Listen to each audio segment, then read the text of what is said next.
Amélie, c'est votre premier film. Comment avez-vous découvert ou quelle est votre relation avec le personnage de Kiki Montparnasse? Ça remonte à mes études en fait. J'avais rencontré un soir une femme qui était modèle dans un bar et qui a commencé à me parler de son vécu au travers des peintres. Donc elle avait connu Léger, elle avait déposé pour lui, donc elle commençait à me parler de pas mal d'anecdotes. Et puis le temps a passé et cette femme l'a retrouvée.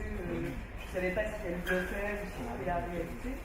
Et c'est là où je suis tombée sur les mémoires de Kiki.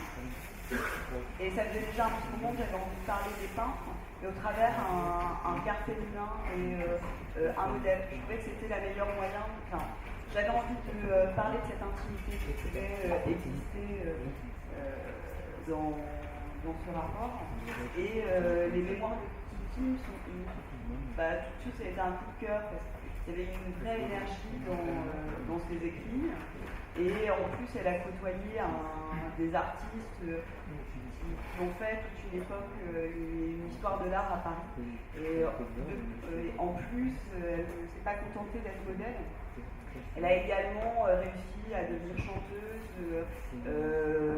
peintre par la même occasion. Et je trouvais que c'était intéressant en fait, parce qu'elle s'émancipait de certains codes pour aller au-delà. Donc voilà, c'est ce qui m'a touchée. Et après, voilà, il y a sa personnalité qui était très attachante. C'est un petit peu toute cette magie qui a fait que j'ai eu envie de parler de Kiki Montparnasse. Pour la narration du film, est-ce que vous avez respecté le texte ou vous êtes plutôt inspiré de façon plus lointaine pour complètement réécrire? Alors, c'est assez fidèle, mais j'ai quand même dû faire une réécriture parce que sinon c'était imbuvable ou on perdait les liens. Comme j'ai pu trancher quelque part dans elle, ses écrits, il fallait retrouver une fluidité. Mais j'ai essayé vraiment de conserver au maximum son langage.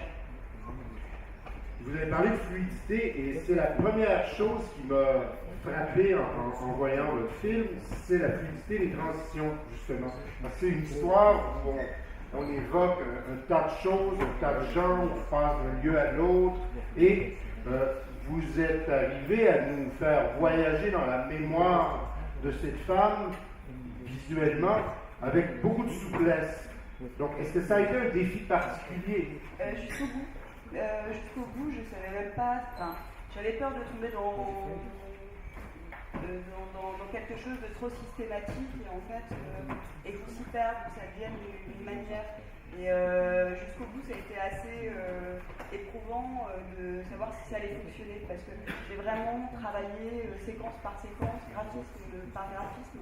C'est vraiment à la fin, quand j'ai eu la pièce finale en peinture sur verre, j'ai pu savoir si ça fonctionnait réellement. Et puis après, je pense que ce qui crée la fluidité, c'était ce que je voulais, c'était la voix. Ça permet quand même d'avoir une ligne directrice. Et ensuite, le travail sonore. On voulait vraiment réussir à créer du lien d'une autre manière. L'image était assez éclatée, on partait sur des registres différents. Donc voilà, je ne sais pas, mais c'était une manière pour nous de tisser quelque chose de plus fluide. Est-ce qu'il y a des questions? Oui, tout à l'heure, Marcel interrogeait Carlos à propos de la nature documentaire de son cinéma. Et ce que vous venez d'expliquer sur l'argument renvoie à un élément de réalité qui donc pourrait faire verser votre film du côté du documentaire. Est-ce que vous le considérez tel quel? Je vous donne ma position, personnellement non. Personnellement non, également. En fait, moi je voulais juste avoir ces éléments de base, mais jamais définir comme un documentaire ou comme une fiction. Parce que également je me montre de plein de codes, plein de choses, je propose une vision, donc voilà. Donc, pour moi, non, ce n'est pas un documentaire. Oui, bonjour. C'est assez paradoxal, on parlait de fluidité avec la profusion de techniques différentes que tu as utilisées. Et du coup, qu'est-ce qui fait que tu as utilisé autant d'outils différents? Et est-ce que c'est pas flippant aussi jusqu'à la fin d'utiliser plein d'outils différents comme ça? Et voilà comment on fait le lien entre tout ça. Moi personnellement je trouve que ça marche bien et que ça fait bien écho au récit justement. Merci.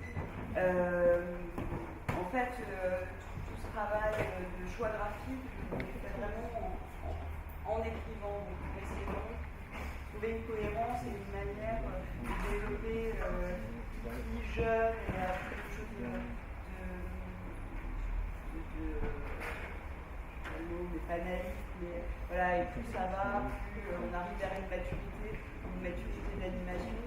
Et la question c'était, ça a été éprouvant et du coup assez long à fabriquer parce qu'à chaque étape c'était essayer de se renouveler, essayer de réapprendre l'animation différemment. Entre guillemets, c'est mon premier film, tout était toujours une découverte et voilà, un apprentissage. Merci Amélie.